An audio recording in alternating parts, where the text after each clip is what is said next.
हो साहिब जनता का वोट चुराना माफ करने के काबिल नहीं है। ईवीएम का जो आया जमाना आज माने के काबिल नहीं है। साहिब जनता का वोट चुराना गाइए ना माफ करने के काबिल नहीं है। ईवीएम का जो आया जमाना गाइए गाइए माफ करने के काबिल नहीं है। कैसे माफ करने के काबिल नहीं है? हो मैंने बोला कि ईवीएम हटा लो, पहले मुस्काए फिर हंस के बोले। क्या बोले पता है? क्या बोले पता है? बताऊं ना? अच्छा। वो पहले मैंने बोला कि ईवीएम हटा लो, पहले मुस्काए फिर हंस के बोले। वो मेरी गवर्नमेंट इसी से बनी है। वो मेरी आत्मा इसी में बसी है। मैं हटाने के काबिल नहीं हूँ। वाह वाह वाह वाह वाह। वो मेरी कुर्सी इसी पे टिकी है, डगमगाने के काबिल नहीं हूँ। साहिब जनता नेहा जी आपको रोक के एक ऐलान हमें करना है हमारी महफिल में। बड़ा खुशनसीब खूबसूरत इजाफा ये हुआ है कि एमएलए रईस शेख साहब हमारे बीच में तशरीफ लाए हैं और भिवंडी के शोएब गुड्डू साहब भिवंडी के अध्यक्ष शहर अध्यक्ष भी हमारे बीच में यहाँ तशरीफ रखते हैं। हम अपने दोनों मुअज़्ज़िज़ मेहमानान का इस्तकबाल कर रहे हैं और ये आखिरी चंद लाइनें बची है नेहा सिंह जी के गीत की, ये मुकम्मल हो जाए और हम बिल्कुल अपने जश्न के आखिरी हिस्से में हैं। हो मैंने माना कि एमपी तुम जीते, छत्तीसगढ़ भी जीते सूभीते, मैंने बढ़िया से जीत गए मान लिया चलो। हो मैंने माना कि एमपी तुम जीते, छत्तीसगढ़ भी जीते सूभीते, बाकी हरियाणा यूं जीत जाना चुप लगाने के काबिल नहीं है। महाराष्ट्र में फूल खिल जाना चुप लगाने के काबिल नहीं है। महाराष्ट्र में फूल खिल जाना ये बचाने के काबिल नहीं है। ईवीएम का जो आया जमाना आज माने के काबिल नहीं है। एक लाइन और गाऊंगी फिर मैं विदा लूंगी आप लोगों से। आखिरी लाइन है, इसको अच्छे से सुन लीजिए। जी जी। यूपी में काबा नहीं, यूपी में काबा तो हो गया यार, 2 बार नहीं। अरे नहीं एक बार हो गया। एक बार और। अच्छा उसका एक बंद पढ़ दीजिए यूपी में काबा का। अरे खत्म रोजगार बा बाबा के सरकार बा, हाथरस के निर्णय जो हत लड़की के परिवार बा। काबा यूपी में काबा और मंत्री के बेटवा बड़ी रंगदार बा, मंत्री के बेटवा बड़ी रंगदार बा। किसानन के छाती पे रौदत मोटर कार बा, ए चौकीदार बोला के जिम्मेदार बा। काबा यूपी में काबा कोरोना से लाखन मर गईले, लाशन से गंगा भर गईले। याद है ना? कोरोना से लाखन मर गईले, लाशन से गंगा भर गईले, टिकठी या कफन नोचत कुकुर बिलार बा।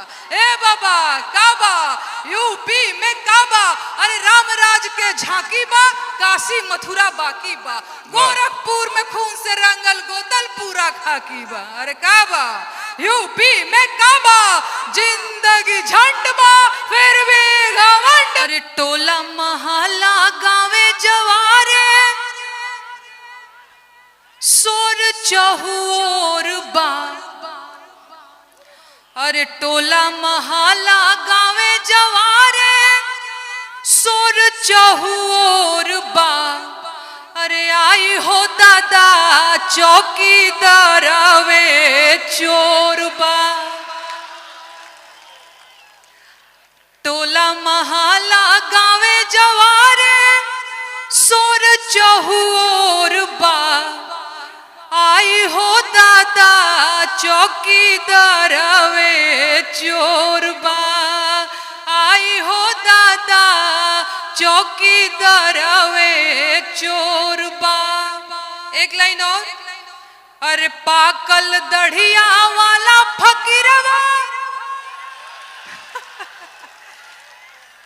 अरे पाकल दढ़िया वाला फकीरवा, बनत इटे गोरबा, आई हो दादा चौकीदार वे चोरबा, आई हो दादा चौकीदार वे चोरबा। अरे मणिपुर जात नइखे करे जाके कठोर बा। आप लोगों को लगता है कि नहीं करे जाके कठोर हैं चौकीदार जी? अरे लगता है न हो, बुझाता ना। अब भोजपुरी कितना जना के बुझाता तनी हाथ खड़ा करके बताई। बहुत बढ़िया। अरे मणिपुर जात नइखे करे जाके कठोर बा, आई हो दादा चौकीदार वे चोर बा, आई हो दादा चौकीदार वे चोर बा। अरे इलेक्टोरल बॉन्ड घोटाला कैले घन घोर बा, अरे 10 साल में कैलस लोकतंत्र के कमजोर बा, आई हो दादा चौकीदार वे चोर बा, आई हो दादा चौकीदार वे चोर बा। बहुत धन्यवाद, बहुत मन से सुन रहे हैं आप लोग। एक और मैं आप लोगों को सुनाऊंगी, इसके बाद वक्त बहुत कम है। काबा भी मैं सुनाऊंगी, एक गीत और मैं सुनाती हूँ। ओ चाय वाले को हमने चुना चौकीदार, चंदा चोर हो गए देखते देखते। चाय वाले को हमने चुना चौकीदार, चंदा चोर हो गए देखते देखते। चंदा चोर हो गए महाराज, हम और आप ऐसे ही बैठे रह गए। हो हम झूठा हो गए, जुमलेबाज हो गए, धोखेबाज हो गए। बात सही है। चाय वाले को हमने चुना चौकीदार, चंदा चोर हो गए। नहीं गाएंगे तो मजा नहीं आएगा ऐसे। चंदा चोर हो गए, क्या तुम थकते नहीं फेंकते फेंकते, क्या तुम थकते नहीं फेंकते फेंकते। चाय वाले को हमने चुना चौकीदार, चंदा चोर हो गए। बढ़िया। एक लाइन और। एक फकीर को चोरी करने की जरूरत क्या है? कोई है जरूरत? नहीं है ना। एक फकीर को चोरी करने की जरूरत क्या है? अरे जिसका घर बार ना ठिकाना है। एक तपस्वी को झूठ बोलने की जरूरत क्या है? जिसे झोला उठा के चले जाना है। कल की चिंता करे बाल बच्चे वाले। हम और आप, हम लोग तो कल की चिंता भी करें कि थोड़ा धन संचय करके रखना है, बचा के रखना है, बचवा को पढ़ाना है, बचिया को पढ़ाना है। आज जिसका बाल बच्चा नहीं है वो काहे की चिंता करे भाई? लेकिन चिंता तो कर रहे हैं।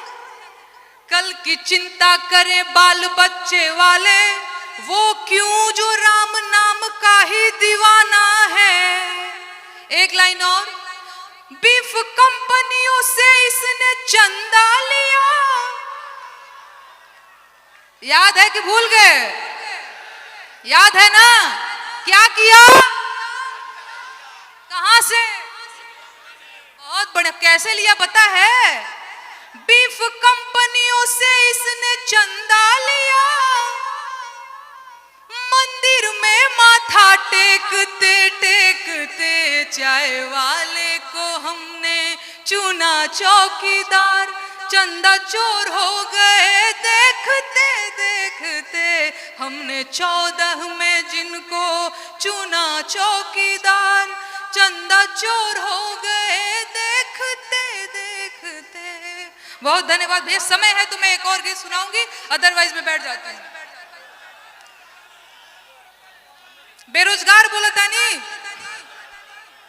अरे नेहा जी, काबा की फरमाइश ज्यादा लोग कर रहे हैं। काबा भी मैं सुना देती हूँ, एक बेरोजगारी का गीत मैं सुना देती हूँ, इसके बाद मैं ये सब रोजगार वाले हैं, इनका रोजगार वाले हैं। ये बेरोजगारी से इनका कोई मामला नहीं। नहीं, एक बेरोजगारी का गीत मैं अपनी तरफ से सुनाना चाहती हूँ। अरे भीख नाही हक सरकार मांगिला,